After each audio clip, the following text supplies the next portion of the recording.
What's up, guys? Welcome back to the channel. Here we are with another reaction. In this one, we have Tommy Robinson Hills Modi as he says Pakistan is a terrorist state. Time to free Balochistan. I hope I said that right. If I didn't, I'm so sorry. I will say, heard about Tommy Robinson, very controversial figure in the UK. Um, I don't know how I feel about him. I don't. Well, I guess I know how I feel about him. I get very uncomfortable with saying how I feel about people, because I don't like any type of hate. But I just feel like something in my spirit doesn't sit right with Tommy Robinson. That's all I'll say. I just when he speaks, there's just something that doesn't sit right with me. But here we are. If you guys happen to enjoy, please don't forget to subscribe, give the video a thumbs up. If you like support the channel by becoming a member, all you gotta do is hit that join button to get your exclusive benefits. Let's get to it. It's the Indian Prime Minister's 75th birthday. Interestingly, the government of India is also cracking down on illegal immigration, particularly that coming from Bangladesh. Would you like to share your thoughts on Prime Minister Modi, and do you see any parallels between India and Britain? Happy birthday, first of all, to Prime Minister Modi. Populism didn't start with Donald Trump, started with Modi. His election was the start. So I followed the situation closely. I've had lots of meetings in the UK with lots of Indian organisations and groups. I admire Modi for putting Indians first, putting Indian people first. And he was the start of it, even for putting Hindus first, because your country is under attack. And when we talk about his job of stopping uncontrolled mass immigration, again, from Islamic nations who are raping their way through your country. Do you remember Tapan Ghosh? I had meetings with Tapan Ghosh years ago, rest in peace to him. But I had meetings with him back in the day to understand how he was trying to resist the rape of Hindu women.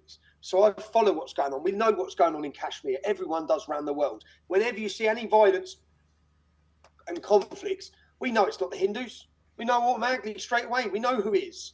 We know about the supremacy and the violence and the hostility. So I wish him success. I wish him success. I wish him honour and bravery, which he's continued to show. I'm a supporter of President Modi. Would you like to meet him at some point? I'd love to meet him. I'd love to meet him.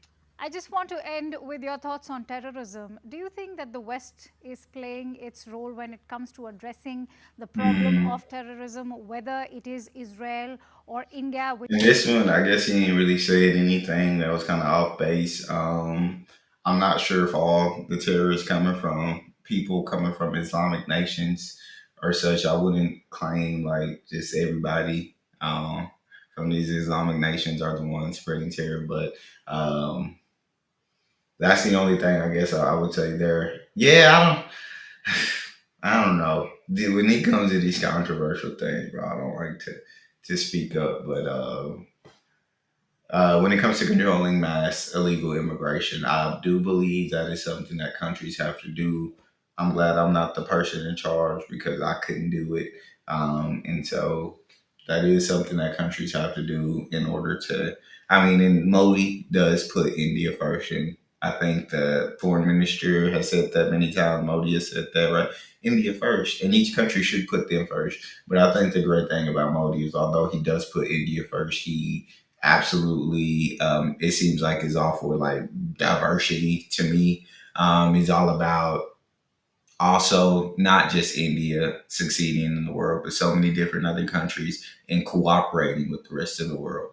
um, but okay, let's continue. Has been attacked as recently as April when the dastardly terror attack happened in Kashmir's Pahalgam.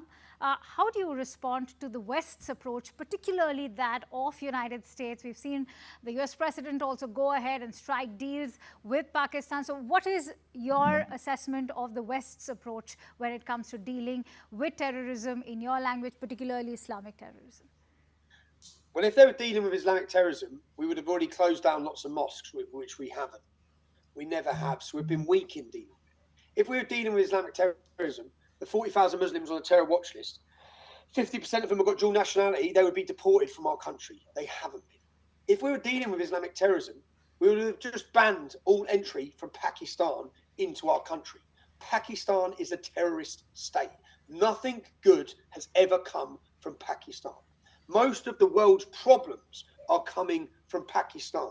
Pakistan has funded terrorism continuously. It tries to smile whilst trying to destroy your country. That's what it does to India. It's what it does to us. It's what it does all over the world. So Pakistan is a terrorist state. No, we've been weak on all these issues, on all of them. We need a government. I actually think we need to free Balochistan, free the Baloch people from Pakistan's Balochistan. terror. That's how you say it, Balochistan. Um, oh, dang, is that it? I'm very intrigued at what y'all have to say. I would love to hear y'all's thoughts on it. I do believe Pakistan, there's so much terrorism inside of the country that needs to stop being supported because how could it be there if not? And shout out to India for destroying terror camps and taking a stand against terrorism. And I think, me personally, I think the world should take a stand against terrorism anywhere. It's absolutely unacceptable, and that message definitely needs to be sent around the world. But tell me y'all thoughts in the comment section. If you enjoyed, don't forget to subscribe, the video a thumbs up, check out the next, and I'll see you.